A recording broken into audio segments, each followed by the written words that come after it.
against a team who has a pretty strong defensive front. Absolutely. Now let's jump on down to Houston and talk to our friend Lainey Fritz, who covers the Texans. Lainey, you're just trying to make a matchup here in this game. Which ones are jumping out to you?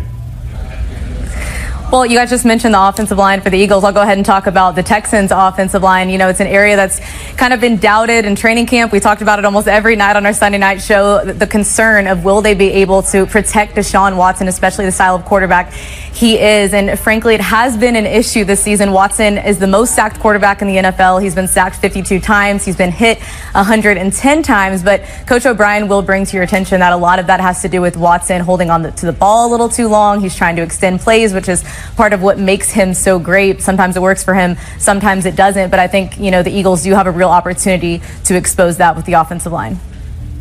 Lainey, I'm interested to know the perception of Nick Foles in Houston. This is the guy who stepped in for an injured Carson Wentz last season, upset Tom Brady and the Patriots. What is the perception of Nick Foles with not just the fans, but the journalists and the players as well? What has the vibe been like in Houston this week? Yeah.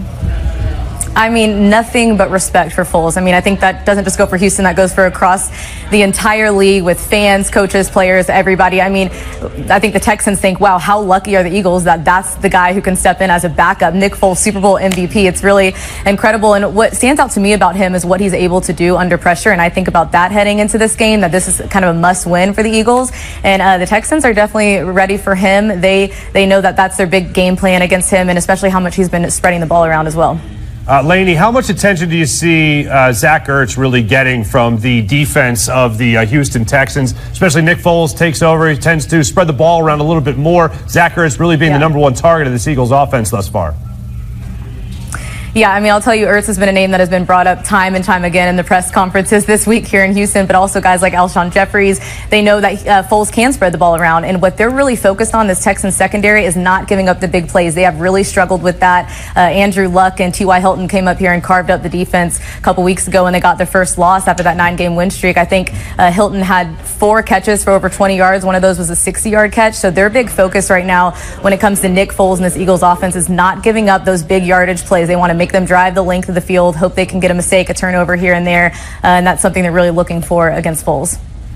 Lainey, I have to be honest with you. Someone who makes us a little jittery here in Philly is DeAndre Hopkins, against our cornerbacks who are stretched a little bit thin. He had a 100-plus receiving game against the Jets. Now, it was the first time in about 5 games that he broke that 100-yard game. What do you expect out of him as he goes against the Eagles? So I really think he is my big key to this game. I think if Hopkins can go off and have a big game, that's how the Texans will win, especially with the running game right now not in good shape. We've got Lamar Miller, who sprained his ankle against the Jets, so he's not 100%. They've really kind of been able to shut down the Texans running game the past couple of weeks, so it will be huge for DeAndre Hopkins to step up. I think he can beat the Eagles corners, no doubt. You know, he had a quote this week, and he said, any ball that's in the air, that's mine. That's the way that this guy plays the game. He's a huge competitor, and I think it's really going to be up to him to help the Texans win this game. Lainey, it's next to impossible to have a good football team with an offensive line that's allowing over 50 sacks so far this season. But the Texans yet 10-1. They've won 9 in a row so far this season. 10-1 in the last 11 games, though. What makes the team so good? Well, you know, I think when you look at their roster and you see names like J.J. Watt, Jadeveon Clowney, Deshaun Watson, DeAndre Hopkins, Jonathan Joseph, I mean, they have the talent. That's why it was so disappointing when they started 0-3. It was like, come on, you've got to be a good team with the talent that you guys have. But the biggest key, I think, in how they've turned things around is their ball security. They are ranked 3rd in the league right now in the turnover takeaway margin. They're +10. And Deshaun Watson has only had 2 turnovers in the past 9 games. That's a part of his game that he has really greatly improved from last season. He's still getting sacked a lot, but he's not turning the ball over. And I think that's going to be big for them, especially being on the road back-to-back weeks, for them to come away with the win in Philly. Lainey, you talked about Deshaun Watson being sacked a lot, which he really was 52 times this season. But when I look at him, what I'm wondering is about his 5 fourth-quarter comebacks. What do you attribute that to?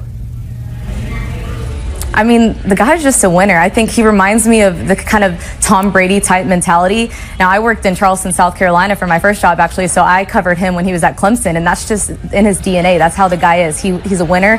The game's never over for him. The play's never over for him, and that has been huge for the Texans this year because they haven't been winning these games by a lot. A lot of them have been comebacks, and a lot of them have come down to the last minute.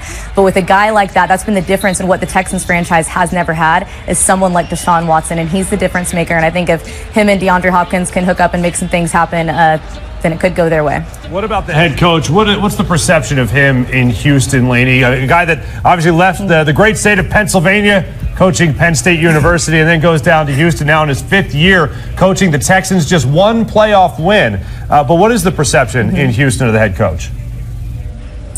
I mean, the players have a ton of respect for him. This is a guy that players love. The media, we have a lot of respect for him. The fans are a little hard on him, and it's because they want a deeper playoff run. This is a fan base that is so hungry. It's a new franchise, but they're so hungry to really do something in the playoffs. They haven't done that yet, and I think they see the potential for that with this team. This is his first 10-win season with the Texans, and I think this game against the Eagles is really going to be a defining game for him. If he can win this game, that's really going to start rolling for him as this Texans head coach and take maybe the Texans to another level that they haven't seen under him here yet. Laney Fritz, NBC2 in Houston. Thanks so much for stopping by. Great talking to you. Thank you, guys. Thanks for having me. Absolutely. We'll be right back with the Rollout with Philly Sports Talk returns.